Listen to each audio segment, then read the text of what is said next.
Hello friends, welcome to our channel Prateek study IQ GK। तो फिर आज हम इतिहास का मतलब एंशिएंट हिस्ट्री ऑफ इंडिया का सिंधु घाटी सभ्यता ये चैप्टर देखने वाले हैं। तो इसमें हमने जो एंशिएंट हिस्ट्री ऑफ इंडिया की जो सीरीज चालू की है उसका ये दूसरा पार्ट है। तो इसके पहले हमने देखा प्रागैतिहासिक इतिहास, आद्यकालीन इतिहास और ऐतिहासिक काल। तो अगर वो आपने वीडियो नहीं देखा होगा तो प्लेलिस्ट में जाकर देख लीजिए। तो आज हम देखने वाले सिंधु घाटी सभ्यता। तो जो एक टॉपिक्स है ये UPSC, SSC, CGL, state PCS and any other competitive exam के लिए अतिशय महत्वपूर्ण है। तो फ्रेंड्स चलिए शुरू करते हैं आज का टॉपिक सिंधु घाटी सभ्यता। तो जो सिंधु घाटी सभ्यता का पता चलने से पहले मतलब जब तक हमें सिंधु घाटी सभ्यता का पता नहीं था तब तक हम ऐसे ही मानते थे कि वैदिक सभ्यता ही हमारे देश की अति प्राचीन सभ्यता है। मगर ब्रिटिश काल में इस सभ्यता से जुड़े कुछ पुरातात्विक साक्ष्य मिले, जिससे यह पता चला कि सिंधु घाटी सभ्यता भारत की ही नहीं बल्कि विश्व की प्रमुख 4 सभ्यताओं में से एक प्रमुख सभ्यता है। तो 4 प्रमुख सभ्यता कौन कौन सी देखते हैं। तो इसमें मिस्र की सभ्यता जो नील नदी के पास है, दूसरी मेसोपोटामिया की सभ्यता, चीन की सभ्यता और हमारी सिंधु घाटी सभ्यता। तो जो सिंधु घाटी सभ्यता को समझने के लिए हमें कुछ पॉइंट्स को समझना ज़रूरी है। तो हम वो पॉइंट्स देख लेते हैं कौन से। तो वो पॉइंट्स है पहला पॉइंट्स खोज, मतलब सिंधु घाटी सभ्यता की खोज किसने की।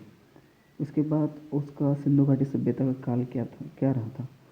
और हम ये यहाँ पर देखते हैं सिंधु घाटी सभ्यता, हड़प्पा सभ्यता, सरस्वती सभ्यता। तो जो ये नामकरण हुआ है वो कैसे पड़ा। तो उसके बाद में हम देखने वाले हैं निर्माण। तो सिंधु घाटी सभ्यता जो है उसे किसने बसाया था, कब बसाया था, इसके बारे में देखते हैं उसे निर्माण। और इसके बाद में हम देखेंगे विशेषता, मतलब सिंधु घाटी सभ्यता की विशेषता क्या थी इसके बारे में देखेंगे। उसके बाद देखेंगे सिंधु घाटी सभ्यता का विस्तार कहाँ से कहाँ तक फैला हुआ था। उसके बाद वहाँ के जो प्रमुख स्थल है वो देखेंगे। मतलब अगर बात की जाए सिंधु घाटी सभ्यता की तो आज तक सिंधु घाटी सभ्यता के करीबन 1500 स्थल खोजे चुके हैं, जिसमें ज़्यादातर भारत के ही है और उसमें कुछ अफ़गानिस्तान के 2 और पाकिस्तान से 598 और भारत के 900। तो टोटल ये जो सब 1500 स्थल है वो खोजे गए हैं। उसके बाद में देखेंगे उसमें से क्या क्या प्राप्ति हुई है, मतलब किस किस के पुरातात्विक साक्ष्य मिले हैं। और इसके बाद आखिर में हम देखेंगे पतन। तो सिंधु घाटी का पतन कैसे हुआ, किसके कारण हुआ, ये सब देखते हैं। तो फिर यहाँ पे एक जो मत है, मतलब सार्वभौमिक मत, तो ये कहते हैं, ये कहा जाता है कि बाढ़ के कारण सिंधु घाटी सभ्यता का पतन हुआ है। तो फ्रेंड्स चलिए आगे देखते हैं। तो फ्रेंड्स इसमें हम खोज देखते हैं।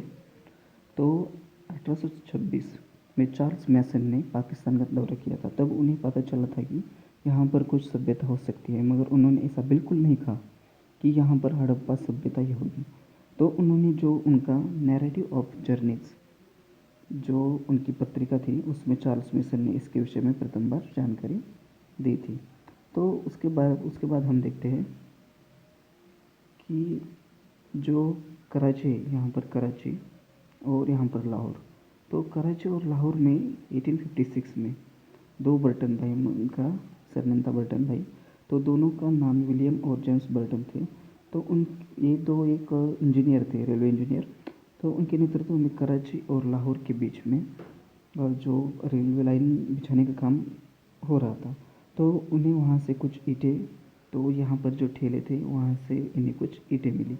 तो इन्होंने क्या किया कि यहाँ के ईंटों का इस्तेमाल रेलवे लाइन बिछाने के काम में लगा दिया। तो इस बात से ये महसूस उन्हें हुआ ही नहीं कि यहाँ पर कोई सभ्यता हो सकती है। सिर्फ उन्हें ऐसा लगा कि यहाँ पर कोई बड़ा सा विशाल महल हो सकता है, सिर्फ यही।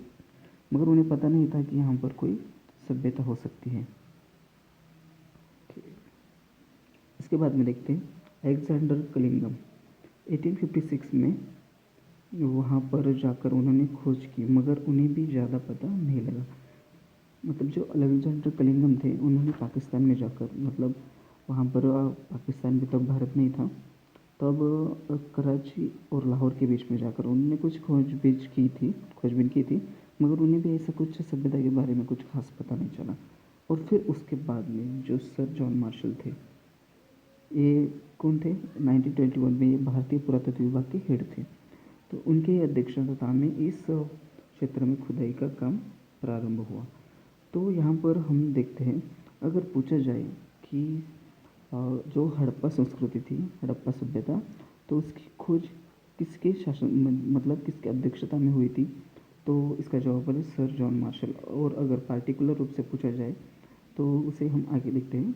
तो जो हड़प्पा, तो उसे राय बहादुर दयाराम साहनी ने खोजा था, और जो मोहनजोदड़ो है उसे राखलदास बैनर्जी ने खोजा था। तो अभी हमने देखा खोज के बारे में। तो हम अब देखते हैं काल के बारे में। अगर हम सिंधु घाटी सभ्यता के बारे में देखेंगे तो सभी तरह की किताबों में हमें अलग अलग काल देखने को मिलेंगे, जैसे कि 3200 BC से लेकर 1500 BC तक, या 2600 BC से 1000 BC तक, यही काल मिलेंगे। मगर ऐसा क्यों होता है? क्योंकि हमें सिंधु घाटी सभ्यता में से उत्खनन में पुरातात्विक और लिखित साक्ष्य मिले, मगर जो लिखित साक्ष्य मतलब जो लिपि है, अभी तक उसे हम पढ़ नहीं पाए हैं। इसलिए इस काल को मानने वाली के मत जो है वो भिन्न भिन्न प्रकार के हो सकते हैं। ओके, तो इसके बाद में देखते हैं। तो ये जो सर जॉन मार्शल थे, उनके मत के अनुसार जो सिंधु घाटी सभ्यता है उसका काल 3250 से 2750 BC तक रहा होगा। मगर इसे ज़्यादा तो लोग मानते नहीं हैं। मगर जो कार्बन डेटिंग, जो आपको पता ही होगा, C14 मतलब कार्बन डेटिंग जो पद्धति है, उसके अनुसार उसका प्रयोग करने के बाद पता चला कि सिंधु घाटी सभ्यता काल 2350 से 1450 तक रहा होगा। इस काल को सर्वाधिक माना वो DP अग्रवाल ने, जो एक भारतीय थे, उन्होंने माना। तो 2500 से 1700 तक सबसे ज़्यादा इतिहासकार इस सिंधु घाटी सभ्यता के काल को मानते हैं, मतलब 2500 से 1700 ईसा पूर्व। ठीक है, तो आगे देखते हैं। तो हम इसके बाद देखते हैं नामकरण। मतलब कोई भी अगर हमें सभ्यता के बारे में पता चला तो उसका नाम कुछ ना कुछ रखना ही पड़ेगा। तो पहले क्या होता था, जब भी कोई सभ्यता का उत्खनन होता था तब उसका नामकरण उस आधार पर होता था जिस जगह उसका पुरातात्विक साक्ष्य मिला है। मतलब जहाँ पर ही उसका पुरातात्विक साक्ष्य मिला उसी जगह के नाम से उस सभ्यता का नामकरण होता था। तो यह सभ्यता सिंधु नदी किनारे मिलने से इसे सिंधु घाटी का नाम मिला। ओके, तो इसके बाद आगे देखते हैं।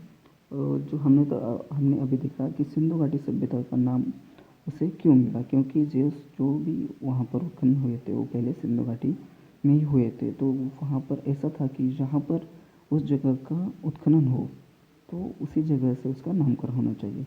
तो इसलिए सिंधु घाटी सभ्यता ये नाम पड़ा। और दूसरा देखते हैं सिंधु एवं सरस्वती सभ्यता। तो उसके बाद में पता चला कि सिर्फ सिंधु की नदी के किनारे ही नहीं बल्कि सरस्वती नदी घाटी में भी इस सभ्यता के साक्ष्य प्राप्त हुए हैं। मगर ये जो नामकरण है सिंधु एवं सरस्वती सभ्यता, ये सिर्फ इतिहासकार ही मानते हैं, मगर इसका किसी भी किताब में उल्लेख नहीं किया है। तो इसके बाद में देखते हैं हड़प्पा सभ्यता। तो ये नामकरण कैसे पड़ा? अगर किसी सभ्यता के नामकरण में कोई भी समस्या उत्पन्न होती है तब इतिहास में यह प्रचलित था कि जिस जगह से किसी भी सभ्यता का प्रथम उत्खनन होगा उसी जगह से नाम से उसका नाम लिया जाएगा। तो प्रथम बार दयाराम साहनी द्वारा हड़प्पा का उत्खनन हुआ था, इसकी वजह से इस सभ्यता को हम हड़प्पा सभ्यता भी कहते हैं। ओके, तो फ्रेंड्स इसके बाद हम देखते हैं उद्भव यानी निर्माण। जब सिंधु सभ्यता की खोज हुई तो यहाँ पर प्रश्न आया कि सिंधु सभ्यता का निर्माण कैसे हुआ।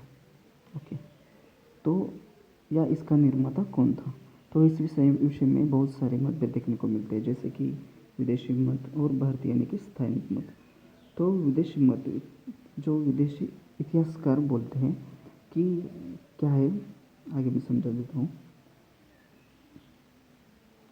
कि यहाँ पर हमारा भारत है, भारत देश यहाँ पर है, और यहाँ पर मेसोपोटामिया की सभ्यता, और यहाँ पर अफ्रीका की मिस्र की सभ्यता।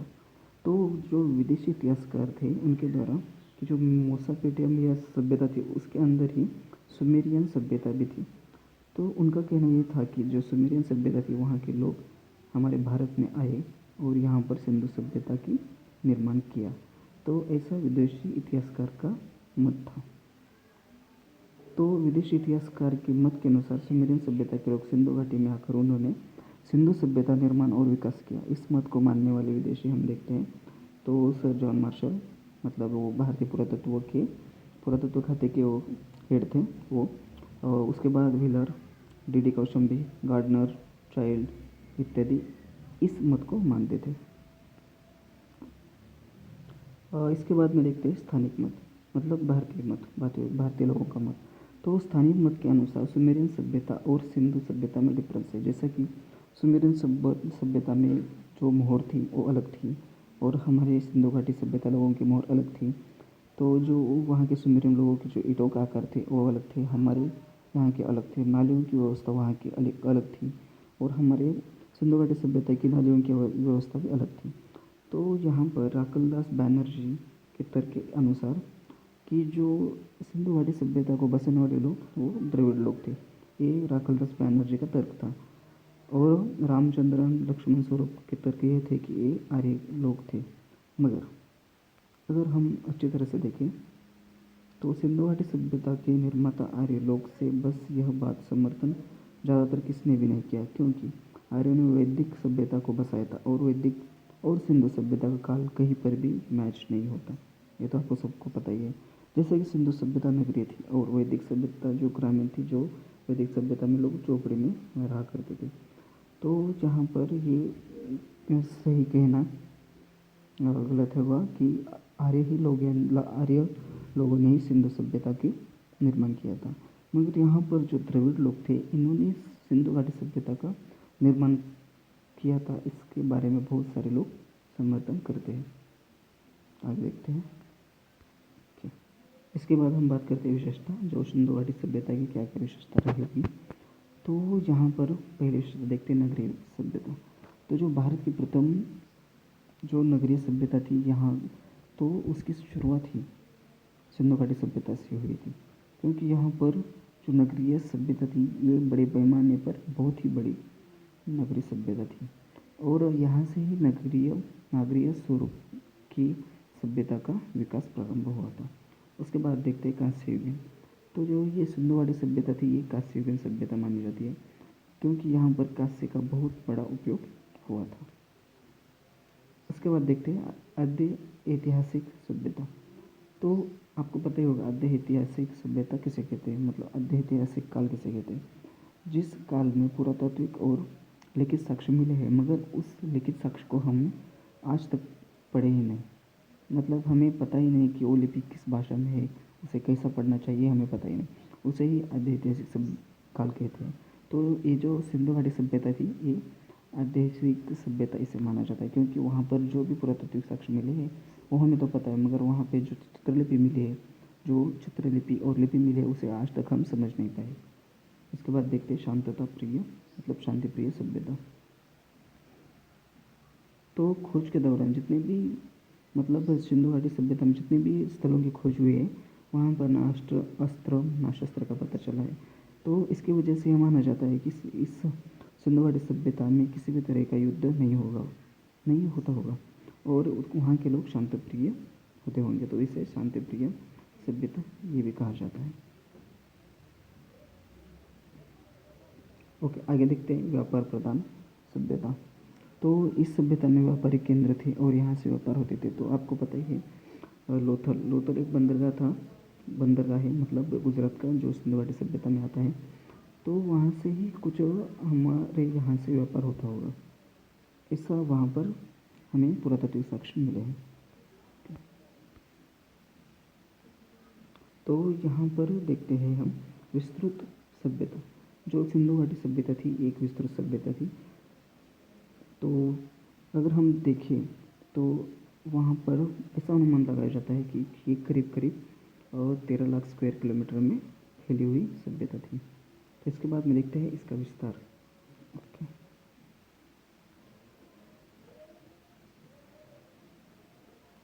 अगर हम विस्तार देखें तो यहाँ पर ये ऊपर जम्मू कश्मीर, और यहाँ पे यूपी में आलमगीरपुर, यहाँ पर महाराष्ट्र में दायमाबाद, और यहाँ इस साइड पश्चिम में सुतकांगेडोर। तो ये पाकिस्तान का क्षेत्र है, ये यहाँ पर पंजाब है, और यहाँ पर पाकिस्तान का पंजाब प्रांत। तो अगर हम देखें तो ये जो पॉइंट है ये महत्वपूर्ण पॉइंट है सिंधु घाटी सभ्यता के, और यहाँ से ही सिंधु नदी यहाँ से लेकर यहाँ पर पाकिस्तान में जाती है।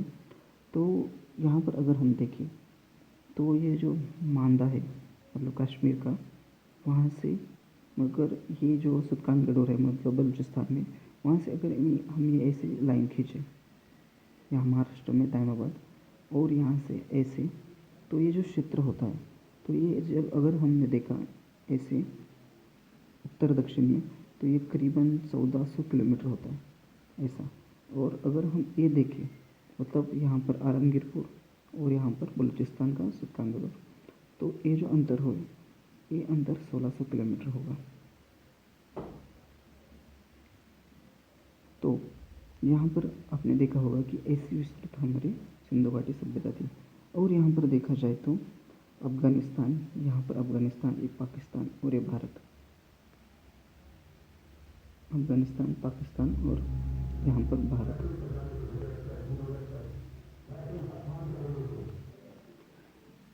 तो यहाँ पर अफ़गानिस्तान, पाकिस्तान और भारत, इन तीनों में अगर मिलाया जाए तो यहाँ से तकरीबन 1500 सिंधु घाटी सभ्यता के स्थल खोज गए हैं। तो यहाँ पर अफ़गानिस्तान के 2 और पाकिस्तान से 598 और बाकी बचे हुए जो 900 है स्थल, वो केवल अकेले भारत से ही खोजे गए हैं। तो भारत में सबसे ज़्यादा 1500 स्थल खोजे गए हैं। अगर यहाँ पर बात करें तो गुजरात में सबसे ज़्यादा, तो यहाँ पर जो गुजरात है यहाँ पर सबसे ज़्यादा स्थल खोजे गए हैं।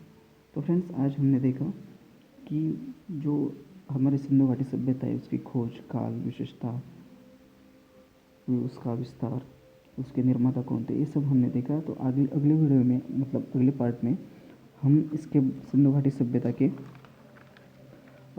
मैप एनालिसिस करेंगे, मतलब वहाँ पर कौन सा स्थल किसने खोजा था, कब खोजा था, और वहाँ पर हमें क्या क्या मिला है, मतलब हमें क्या क्या साक्ष्य प्राप्त हुए हैं, इसके बारे में हम देखेंगे। तो friends, thanks for watching, have a nice day.